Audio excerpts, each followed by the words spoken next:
Você já percebeu como pessoas que têm autoestima destruída parecem atrair exatamente quem vai terminar de quebrá-la? E isso não é azar, é um padrão, é um ciclo, um sistema que vai se repetindo com uma precisão quase cruel, não é mesmo? E tem uma tendência, pessoal, bem comum, até relativamente documentada na psicologia clínica. Pessoas com transtorno de personalidade evitativa frequentemente se envolvendo com indivíduos do cluster B, border, narcisista, histriônico e psicopata. E essa atração, ela tem uma lógica, né, disfuncional, mas tem uma lógica.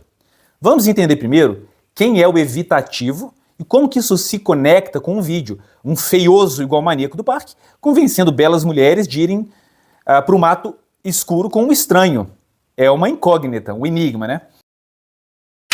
Como que é o evitativo? Ele é retraído, evita críticas e conflitos a qualquer custo, tem medo constante de rejeição, vive com autoestima em frangalhos, ele busca aprovação e aceitação, e apesar de estar sempre se afastando das pessoas pelo medo da rejeição e de não ser bom o suficiente, ele tem fome de interação. Então ele não interage pelas suas inseguranças internas, e não porque ele não se importa, igual ao esquizoide. Agora você imagina só, esse perfil sendo abordado por alguém do cluster B. Alguém que chega com carisma, intensidade, sedução, necessidade de ser o centro emocional do outro. Aí é que entra o borderline. É instável, emocionalmente volátil, carismático, barulhento, muitas vezes sedutor, controlador e com habilidade de fazer o quê? Causar as harmonias instantâneas. Parece o par perfeito para o evitativo ou para outras pessoas com problemas de autoestima. Ele está sempre se sentindo deslocado. De repente ele conhece alguém, um psicopata, um borderline, um narcisista, que faz parecer logo no primeiro momento que ele encontrou a alma gêmea dele. Para muitos borderlines, o evitativo parece o par perfeito. E por quê? O evitativo não confronta, se isola naturalmente, não tem muitos amigos, não busca atenção e, acima de tudo, ele é fácil de controlar, dando ao borderline a impressão de que essa pessoa tem menos tendência a me deixar, não vai desencadear o medo de abandono. Igual uma pessoa carismática, que tem muitos amigos, que não coloca o borderline no centro da vida dele, que tem seus próprios hobbies, suas próprias necessidades. E é por isso que border e evitativo, um cluster B e um cluster C, frequentemente se apaixonam e formam casais. A mulher borderline, sedutora, instável, ciumenta, explosiva. O homem evitativo, calado, submisso, pau-mandado, aceitando tudo aquilo que ele não deveria aceitar. Ambos, nesse caso, têm autoestima em frangalhos, mas o comportamento se manifesta de forma distinta. O evitativo se apaga para não incomodar. O border se exibe para não desaparecer, para mitigar o vazio. Enquanto o borderline controla por carência, o psicopata controla por dinheiro, por prazer ou por pura maldade. Quando um evitativo encontra um psicopata, a situação pode ficar ainda pior. Diferentemente do borderline, o psicopata clássico não tem fome de amor. Ele não quer carinho, ele não quer vínculo, ele quer poder, controle. Muitas vezes quer causar dor pelo simples prazer de fazê-lo. O borderline se apega ao evitativo porque ele precisa desesperadamente se sentir amado. O psicopata não quer amor, quer domínio e destruição.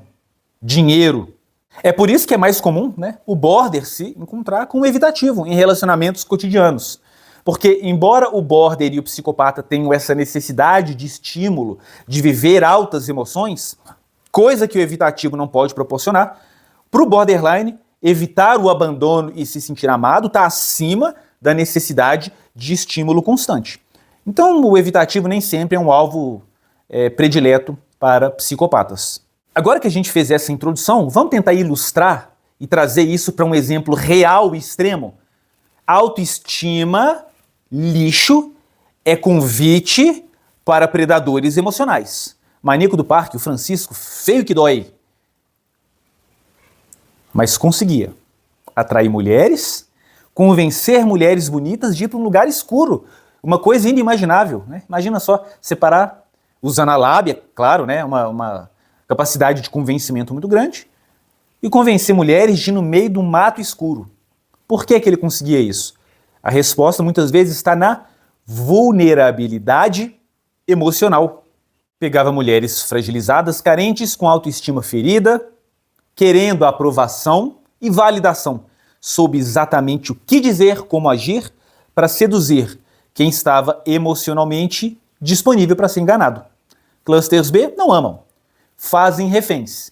E a autoestima em ruínas é convite escancarado para parasitas emocionais que conseguem rapidamente escanear a fraqueza das vítimas. Alguns são tão quebrados quanto um evitativo. Outros são apenas predadores que têm fome. E não é fome de amor. É fome de poder, fome de dor, fome de destruição, fome às vezes de, sim, fome de matar. E o vídeo que você vai ver agora não é apenas sobre um criminoso. É sobre questões emocionais, humanas, de autoestima, coisas que acontecem no dia a dia, quando a dor encontra, quem sabe, explorá-la. Se inscreva, valeu e até a próxima. Eu sempre me perguntei como o maníaco do parque conseguia convencer mulheres que ele nunca tinha visto na vida dele a saírem do ônibus e irem até um parque deserto com ele. Acontece que, vendo uma entrevista do Ulysses Campbell no The Noite, ele conta pro Danilo que no processo penal desse caso, o delegado faz a seguinte pergunta: você é um homem feio, como conseguia atrair mulheres bonitas até um parque? E segundo Ulisses, ele disse que conseguia identificar as mulheres que tinham uma autoestima baixa. E na conversa, Ulisses mesmo diz que quando leu pela primeira vez isso, achou uma balela total. Só que mais tarde ele acabou descobrindo que uma das suas vítimas tinha lido na noite anterior o seu noivo falando mal dela para um amigo. E o conteúdo da mensagem era basicamente ele falando que sabia que a noiva dele era muito feia, mas que ela era gente boa e tratava ele muito bem. Por isso ele iria se casar. Então no dia seguinte que ela teve contato com Francisco, ele abordou ela falando que ela era a mulher mais linda que ele já tinha visto. Ela facilmente foi com ele e infelizmente se tornou uma vítima. E para quem não sabe, ele foi condenado a quase 285 anos. Só que pela legislação brasileira, o tempo máximo de cumprimento da pena são 30 anos. Então a expectativa é que ele será solto em 2028. Mesmo o promotor do caso avisando que, se solto, ele voltará a desviver pessoas. E é exatamente por isso que muitas pessoas são contra ele ser solto, já outras são a favor. Mas agora me conta, o que você acha? Você já conhece a livraria O Despertar e Refúgio do Guerreiro? Nosso acervo exclusivo para membros reúne o que há de melhor em conhecimento estratégico e aprofundado. São mais de 1000 conteúdos, incluindo livros raros, episódios autorais, documentários mensais e materiais completos sobre psicologia e psiquiatria. Tudo para você compreender a fundo a mente maquiavélica das pessoas. Também oferecemos material sobre vida no campo, para você que está se preparando para viver uma vida sustentável. Mas não para por aí. Aqui você também tem acesso aos bastidores da Matrix, aquilo que não é revelado na superfície da política. Quer fazer parte? Envie a palavra livro no privado para o número fixado nos comentários abaixo. Todos os materiais estão disponíveis para download imediato e o conteúdo fica armazenado numa plataforma que garante 100% a liberdade de expressão.